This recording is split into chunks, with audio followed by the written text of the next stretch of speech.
Don't believe everything you think लेखक Joseph नोवेन पर आधारित एक लंबे समय के लिए एक रोचक, जानकारीपूर्ण और प्रेरणादायक हर सोच सच नहीं होती, don't believe everything you think जीवन बदलने वाली किताब। क्या आपने कभी अपनी ही सोच से थककर हार मान ली है? क्या आपको लगता है कि आप जैसे सोचते हैं वही सच्चाई है? रुकिए, क्योंकि इस वीडियो में हम एक ऐसी किताब की बात करने जा रहे हैं जो आपकी सोच की नींव को हिला सकती है। Don't believe everything you think. ये किताब हमें सिखाती है कि हमारी जिंदगी में ज्यादातर दुख, तनाव और डर हमारी सोच का ही परिणाम है और जरूरी नहीं कि हर सोच सच हो। भाग 1, हमारा दिमाग और सोच का खेल। लेखक जोसेफ नोवेन कहते हैं, हमारा दिमाग लगातार सोचता रहता है, लेकिन ये सोच हमेशा सच्चाई पर आधारित नहीं होती। उदाहरण के तौर पर जब हम फेल होते हैं तो दिमाग कहता है तू कभी सफल नहीं हो सकता। लेकिन क्या ये सच है? नहीं, ये सिर्फ एक सोच है, कोई सार्वभौमिक सत्य नहीं। ये किताब बताती है कि हम सोच नहीं हैं, हम उस चेतना का हिस्सा हैं जो सोच को देखती है। यानी हम अपनी सोच को देख सकते हैं, उसे पहचान सकते हैं और चुन सकते हैं कि किस सोच पर ध्यान देना है और किसे छोड़ देना है। भाग 2, दुख का असली कारण। किताब एक बेहद अहम बात बताती है, all suffering comes from believing a negative thoughts. यानी हमारा दुख इसलिए नहीं होता क्योंकि जिंदगी में समस्याएं हैं, बल्कि इसलिए होता है क्योंकि हम सोचते हैं मेरे साथ ही ऐसा क्यों, मैं कमजोर हूँ, मुझसे नहीं होगा। जब हम इन नकारात्मक सोचों पर विश्वास करते हैं तो हम अपनी ही बनाए मानसिक जेल में फंस जाते हैं। लेकिन जब हम समझ जाते हैं कि सोच केवल एक अनुभव है, न कि कोई सच्चाई, तो हम आज़ाद हो सकते हैं। भाग 3, मन की शांति कैसे मिले। लेखक के अनुसार शांति पाने का रास्ता सोच से नहीं होकर सोच से परे जाता है। जब हम वर्तमान में रहते हैं, अभी में, बिना सोच को पकड़ने के, तो हमें एक गहराई से जुड़ी शांति का अनुभव होता है। किताब सिखाती है, your natural state is peace. You don't need to find peace, you just need to stop disturbing it. यानी शांति कहीं बाहर नहीं है, वह तो हमारे भीतर ही है, हमें सिर्फ उसे बिगाड़ना बंद करना है। भाग 4, सोच को देखना और बदलना। तो हम अपनी सोच को कैसे संभालें? 1, पहचानें, जब कोई नकारात्मक सोच आए तो उसे पकड़ें, जैसे मैं कभी सफल नहीं हो सकता। 2, प्रश्न करें, क्या ये सोच हमेशा सच रही है? क्या ये तथ्य है या सिर्फ डर? 3, दूरी बनाएं, सोच को खुद से अलग मानें, सोच आप नहीं हैं। 4, ध्यान और जागरूकता। किताब माइंडफुलनेस और मेडिटेशन को बहुत महत्व देती है। जब हम ध्यान करते हैं, हम सोच को देखकर उसे स्वीकार करना सीखते हैं, बिना फंसे। भाग 5, जीवन कैसे बदले। अगर हम सोच के पीछे भागना बंद कर दें और खुद से जुड़े तो हम चिंता से मुक्त हो सकते हैं, आत्मविश्वासी बन सकते हैं, अपने फैसले खुद ले सकते हैं और सबसे जरूरी, अपने जीवन में सच्ची शांति पा सकते हैं। जोसेफ कहते हैं, the truth is simple, stop believing your negative thoughts and your life will change. इस किताब ने हमें सिखाया कि हर सोच पर विश्वास करना जरूरी नहीं है। हमारी सोच में ताकत है, लेकिन उससे भी बड़ी ताकत है उसे देखने और छोड़ने की। तो अगली बार जब आपका मन कहे मैं नहीं कर सकता, तो रुकिए और खुद से कहिए, ये सिर्फ एक सोच है, मैं इससे बड़ा हूँ।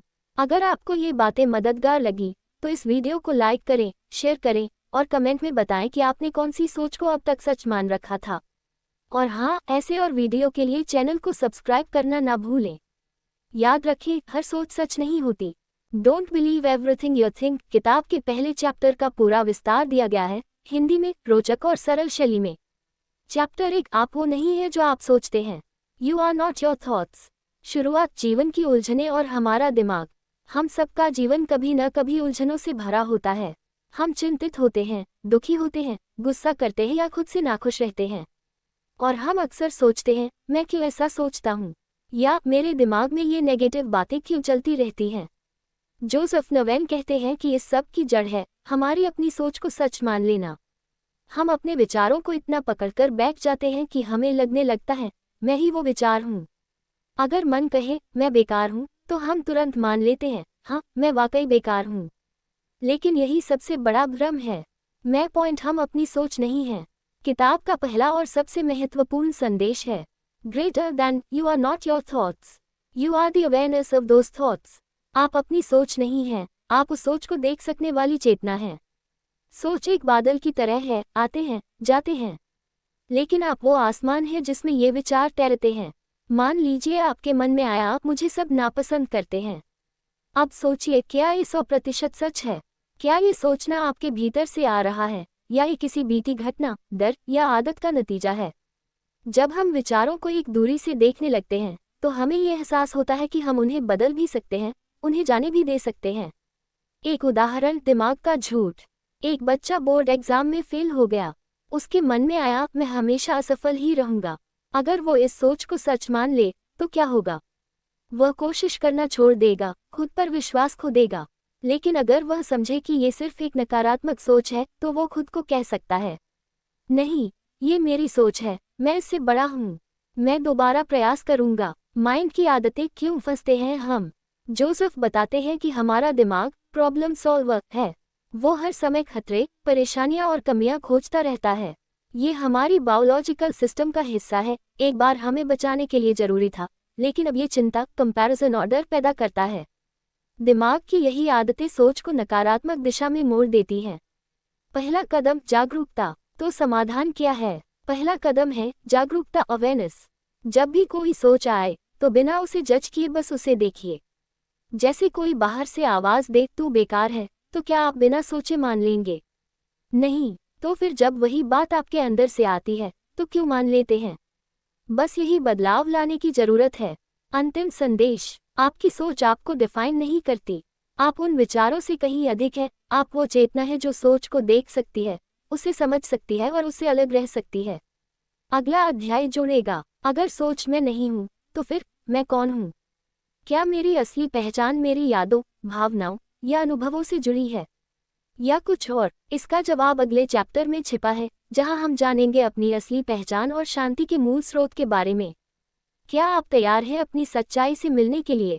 Don't believe everything you think का दूसरा चैप्टर विस्तार से समझते हैं, एक एंगेजिंग और ज्ञानवर्धक शैली में। और अंत में चैप्टर 2, शांति की तलाश नहीं, शांति की याद। You don't need to find peace, you just need to stop disturbing it. शुरुआत, क्या शांति कहीं खो गई है? कई लोग कहते हैं, काश मुझे भी मन की शांति मिल जाए। हम ध्यान करते हैं, किताबें पढ़ते हैं, जगह बदलते हैं, रिश्ते बदलते हैं, बस इस एक चीज की तलाश में, शांति। लेकिन लेखक जोसेफ नवेन एक चौंकाने वाला सच सामने रखते हैं। शांति कोई चीज नहीं जिसे पाना है, शांति वो है जो पहले से ही हमारे भीतर है, बस हमने उसे परेशान कर रखा है। मैं पॉइंट, शांति हमारी नेचुरल स्टेट है।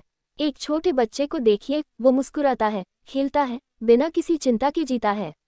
वो किसी लक्ष्य के पीछे नहीं भागता, फिर भी शांत होता है। क्यों? क्योंकि वह अपनी सोचों से नहीं जुड़ा होता, वो अभी में जी रहा होता है।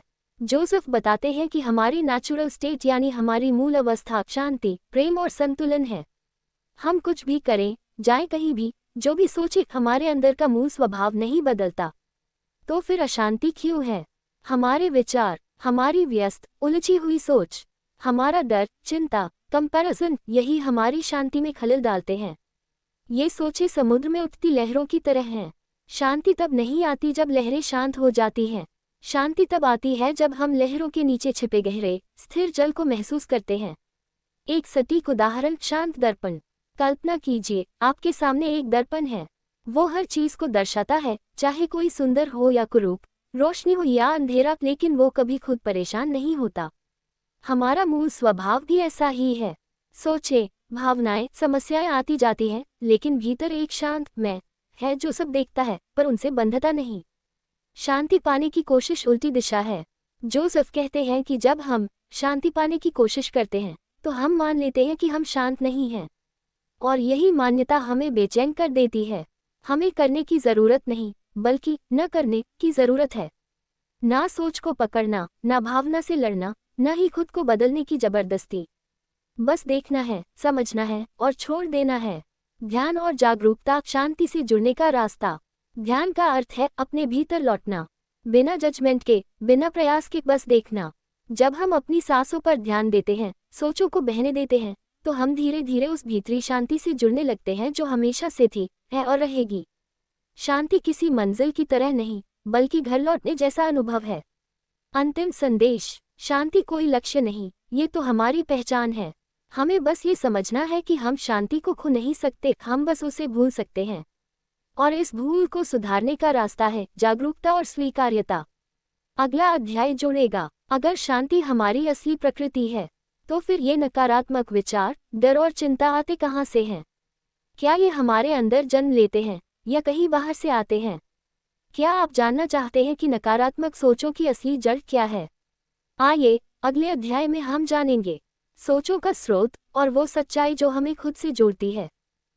Don't believe everything you think का तीसरा अध्याय विस्तार से, सरल और दिलचस्प भाषा में समझते हैं और अंत में एक ऐसा सवाल जो अगला अध्याय सुनने की उत्सुकता बढ़ा दे। चैप्टर 3, नकारात्मक सोच कहाँ से आती है? Where do negative thoughts come from? शुरुआत, क्या सोच हमारी अपनी है? आपने कभी गौर किया है कि हम अपने मन में बार बार वही नकारात्मक बातें क्यों दोहराते हैं? जैसे, मेरे साथ हमेशा बुरा ही होता है, मैं कभी सफल नहीं हो पाऊंगा, लोग मुझे पसंद नहीं करते। अब सोचिए, क्या आपने जानबूझकर ये सोच चुनी है? नहीं, ये सोचें अपने आप आती हैं और हम उन्हें पकड़ लेते हैं जैसे कोई ट्रैप। जोसेफ नोवेन इस अध्याय में एक गहरा सवाल उठाते हैं, क्या ये नकारात्मक सोचें सच में हमारी अपनी हैं या हमने इन्हें कहीं सीखा है? मैं पॉइंट, सोच का स्रोत, कंडीशनिंग। लेखक बताते हैं कि नकारात्मक सोचें ज्यादातर हमारे बीते अनुभवों, समाज की कंडीशनिंग, परिवार की बातों और डर के माहौल से आती हैं। जब हम बच्चे थे तब हमने सुना, ज्यादा मत बोलो, लोग हंसेंगे, तुम्हें ये नहीं आता, दुनिया बहुत खतरनाक है। ये बातें हमारे अवचेतन मन, सबकॉन्शियस माइंड में बैठ गई और आज भी हमारे विचारों का आधार बनी हुई हैं। इसलिए जब आज कोई नई स्थिति आती है तो दिमाग पुरानी सोच निकाल देता है, तू नहीं कर पाएगा, क्योंकि वो उसे सुरक्षित रखने की कोशिश कर रहा होता है। एग्जाम्पल, मानसिक फीडबैक लूप। मान लीजिए आप किसी इंटरव्यू में गए और रिजेक्ट हो गए। अब अगली बार इंटरव्यू के नाम से ही मन में आ जाएगा, पिछली बार भी फेल हुआ था, अब क्या होगा? ये सोच बार बार आने लगती है और आप उसे सच मान लेते हैं। और यही बनता है मेंटल फीडबैक लूप, एक ऐसा चक्र जिसमें हम बार बार फंसते रहते हैं। इमोशन से सोच जुड़ जाती है। जोसेफ बताते हैं कि हर नकारात्मक सोच के साथ जुड़ा होता है एक स्ट्रॉन्ग इमोशन, जैसे डर, शर्म, गुस्सा या उदासी। ये भावनाएं उस सोच को और भी सच्चा बना देती हैं। हम सोचते हैं, अगर मैं इतना डर रहा हूं तो कुछ तो गलत जरूर होगा। लेकिन सच्चाई ये है, हम डर की वजह से नहीं सोचते, बल्कि सोच की वजह से डरते हैं। कैसे पहचाने ये सोचें सच नहीं हैं? 1. रिपीट होती है वही बातें बार बार बिना समाधान के आती हैं। 2. इमोशनली चार्ज होती है, ये सोचें तनाव, चिंता और नेगेटिव इमोशंस बढ़ाती हैं। 3. साबित नहीं की जा सकती, ये तर्क पर नहीं, डर पर आधारित होती हैं। इनका उद्देश्य हमें सच दिखाना नहीं, बल्कि कंट्रोल में रखना होता है। क्या करना चाहिए? सबसे पहले उन सोचों को पहचानें, फिर उनसे खुद को अलग देखें। सोच कहती है, तू फेल हो जाएगा। आप जवाब दें, ये सिर्फ एक सोच है, सच नहीं। जोसेफ कहते हैं, greater than awareness is the first step to freedom. जागरूकता ही आज़ादी की शुरुआत है। जब आप सोचों को पहचानना शुरू करते हैं तो उनके प्रभाव से मुक्त होने लगते हैं। अंतिम संदेश, नकारात्मक सोचें आपकी सच्चाई नहीं हैं, वे सीखी हुई, बार बार दोहराई गई प्रोग्रामिंग हैं जो अब आपको रोक रही हैं। लेकिन अच्छी खबर ये है, जो सीखा गया है उसे बदला भी जा सकता है। अगला अध्याय जोड़ने के लिए, अगर हमारी सोचें सीखी गई हैं और हमें कंट्रोल करती हैं, तो क्या हम सोच को पूरी तरह से बंद कर सकते हैं? क्या मन को शांत करना संभव है, या सोच को एक्सेप्ट करके ही शांति पाई जा सकती है? जानिए अगले अध्याय में, जहां हम समझेंगे कि मन को कैसे चुप कराएं बिना उससे लड़ाई किए। Don't believe everything you think का चौथा अध्याय विस्तार से और प्रभावशाली अंदाज में हिंदी में समझते हैं और अंत में जोड़ते हैं एक ऐसा सवाल जो अगले अध्याय में गहराई से जाने की प्रेरणा देगा। चैप्टर 4, सोच को शांत कैसे करें बिना उससे लड़ाई किए। How to quiet the mind without fighting it. शुरुआत, जब मन ही दुश्मन बन जाए। हम सबने कभी ना कभी ये महसूस किया है, काश मेरा दिमाग कुछ देर के लिए चुप हो जाए। सोचें इतनी ज्यादा हो जाती है कि दिमाग एक ओवरलोडेड कंप्यूटर की तरह महसूस होने लगता है, बार बार वही बातें, वही चिंता, वही डर, और फिर हम करते हैं वही गलती, सोच को चुप कराने की जबरदस्ती।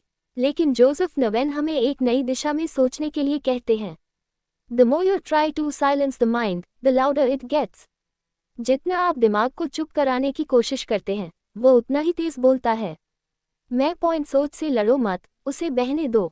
सोच को कंट्रोल करने की कोशिश करना ऐसा है जैसे पानी को मुट्ठी में पकड़ने की कोशिश करना। जितना कसोगे उतना ही वो फिसलेगा। जोसेफ कहते हैं कि असली समाधान है allow the mind to be without reacting to it. मन को जैसा है वैसा ही रहने दो बिना प्रतिक्रिया दिए। सोच आती है, आने दो, जैसी आई है वैसी ही चली जाएगी अगर आप उसे पकड़कर न बैठें। एग्जाम्पल, ट्रेन स्टेशन की तरह सोचें। कल्पना कीजिए आप एक रेलवे स्टेशन पर खड़े हैं। ट्रेनें आती हैं, रुकती हैं और चली जाती हैं। अब सोचिए, क्या आप हर ट्रेन में चढ़ते हैं? नहीं, बस आप उन्हें गुजरते देखते हैं। ठीक वैसे ही विचार भी आते हैं और चले जाते हैं जब तक आप उनमें चढ़ते नहीं। मैंट्रा, ऑब्जर्व, डोंट एंगेज। सोचें आ रही हैं, बस देखें। खुद से कहें, ओह ये चिंता वाली सोच है, ये कंपैरिजन वाली सोच है, ये डर वाली सोच है। लेकिन खुद को वो सोच मानिए मत। इसे कहते हैं माइंडफुलनेस, डिटैचमेंट और अवेयरनेस। और यहीं से शुरू होती है असली इनर पीस। सोच को बदले बिना भी शांति संभव है। जोसेफ एक गहरी बात कहते हैं, greater than you don't need to change your thoughts to find peace, you just need to change your relationship with your thoughts. शांति पाने के लिए सोच को बदलना जरूरी नहीं, बस उनके साथ अपने रिश्ते को बदलना जरूरी है। जब आप सोच से लड़ना छोड़ देते हैं तो आपके भीतर एक गहरा साइलेंस जन्म लेता है। यही साइलेंस, यही अवेयरनेस आपको असली आज़ादी की ओर ले जाता है। शुरू कैसे करें? एक आसान अभ्यास। 1. रोज सिर्फ 5 मिनट बैठें। 2. आंखें बंद करें और आने वाली सोचों को देखें। 3. कोई भी सोच आए सिर्फ कहें, ध्यान आया। 4. वापस सांसों पर ध्यान लाएं। धीरे धीरे आप जान पाएंगे कि आप सोच के गुलाम नहीं बल्कि उसके साक्षी हैं। अंतिम संदेश, मन को जीतने की जरूरत नहीं, उसे समझने की जरूरत है। जब आप उसे बहने देते हैं तो वो खुद ही शांत होने लगता है, क्योंकि सोच की शक्ति आपकी प्रतिक्रिया से ही आती है। अगला अध्याय जोड़ेगा, अगर सोच को पकड़ना ही दुख का कारण है तो हम इसे बार बार पकड़ते ही क्यों हैं? क्यों हमें हमेशा लगता है कि हमें खुद को कुछ बनाना है, सुधारना है या कुछ साबित करना है? क्या ये सब दुख की असली जड़ हैं, या कहीं न कहीं ये हमारे अहम ईगो से जुड़े हुए हैं? आइए अगले अध्याय में हम जानेंगे ईगो की सच्चाई और कैसे वो हमें खुद से दूर करता है।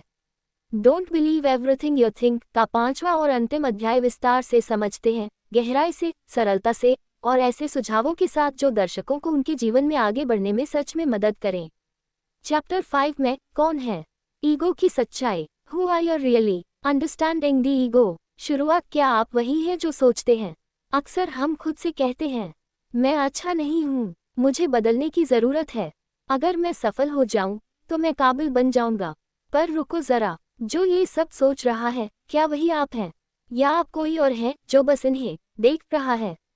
जोसेफ नोवेन इस अध्याय में ईगो की परतें खोलते हैं और यही इस किताब का सबसे गहरा, सबसे ट्रांसफॉर्मेटिव भाग है। ईगो क्या है? ईगो यानी वो झूठा मैं जिसे हमने समय के साथ अपने बारे में बना लिया है। ईगो वो है जो कहता है, मैं डॉक्टर हूँ, मैं फेलियर हूँ, मैं दूसरों से बेहतर हूँ, मैं हमेशा गलतियाँ करता हूँ। ईगो हमें लेबल देता है और जब हम उन लेबल्स को सच मान लेते हैं तब असली स्वयं खो जाता है। जोसेफ कहते हैं, ego is the false identity that forms through repeated thoughts. Ego वो झूठी पहचान है जो बार बार सोचने से बनती है। ईगो की पहचान कैसे करें? जब आप खुद को दूसरों से बेहतर या कमतर समझने लगते हैं, जब आप खुद को नाम, पेशा, रिश्ते या स्टेटस से जोड़ने लगते हैं, जब आप बार बार सोचते हैं कि मुझे कुछ खास बनना है, तभी ईगो काम कर रहा होता है। ईगो हमेशा या तो सुपीरियॉरिटी में होता है या इन्फीरियॉरिटी में, लेकिन सच्चे आत्मसम्मान में नहीं। तो फिर मैं कौन हूँ? जोसेफ का जवाब सीधा है, आप वो हैं जो सब देख रहा है, जो सोचों को देखता है, जो भावनाओं को महसूस करता है, जो डर और खुशी दोनों को जानता है पर उनमें खोता नहीं।